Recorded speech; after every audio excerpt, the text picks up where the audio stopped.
खानाव पंचायत समिती गणात सर्वसाधारण आरक्षण पडेल की दुसरं कोणतं आरक्षण पडेल याची तमा न बाळगता जनसंपर्क सुरू केला होता। माझ्या वाढदिवसाच्या निमित्ताने 36 विभागातील भजनी मंडळांना टाळ, मृदुंग, भजनी साहित्य वाटप करून परमार्थ टिकवण्यासाठीचा प्रारंभ केला आहे। खोटं बोल पण रेटून बोल ही विरोधकांची भूमिका निवडणुकीच्या विजयातून मोडीत काढायची असल्याचा टोला परिवर्तन विकास आघाडीचे उमेदवार भूषण पाटील यांनी प्रचाराच्या शुभारंभाप्रसंगी बोलताना लगावला आहे।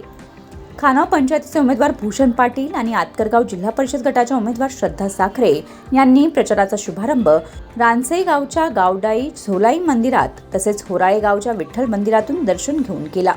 या प्रसंगी राष्ट्रवादी काँग्रेस, उद्धव ठाकरे पक्षाचे पदाधिकारी, कार्यकर्ते उपस्थित होते। ग्रामपंचायतीच्या निवडणुकीत लोकांनी जे भरभरून यश दिलं त्यामुळे विरोधकांना चारी मुंड्यात चित केलं होतं। आता विरोधकांना विकास कामातून उत्तर देणार असल्याचे भूषण पाटील यांनी सांगितले।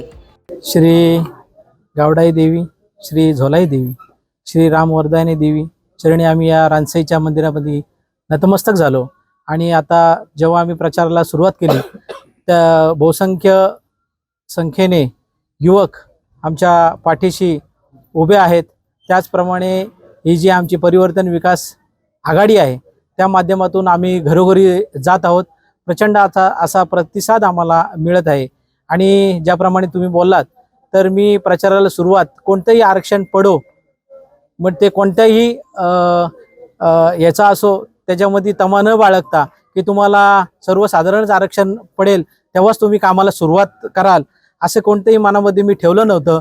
आणि आधीच मी माझे वाढदिवस असतील त्या निमित्ताने पकवात वाटप आणि टाळ वाटप भजनी मंडळांना जवळजवळ 35 भजनी मंडळांना मी टाळ आणि पकवात वाटप करून परमार्थ कसा रुजवता येईल या संकल्पनेतून मी पहिलं पाऊल या 36 विभागामध्ये ठेवलेलं आहे। प्रतिसाद मला मागच्या ग्रामपंचायतमध्ये लोकांनी भरभरून जे यश दिलं त्याच्याच माध्यमातून ते यश घेऊनच मी जे विरोधकांना चारी मुंड्या चित केलेलं आहे, खोटं बोल पण रेटून बोल ही जी त्यांची संकल्पना आहे ती मला या येत्या काळात मोडून काढायची आहे आणि विकासाच्या कामातून गप्प राहून मला त्यांना उत्तर द्यायचं आहे।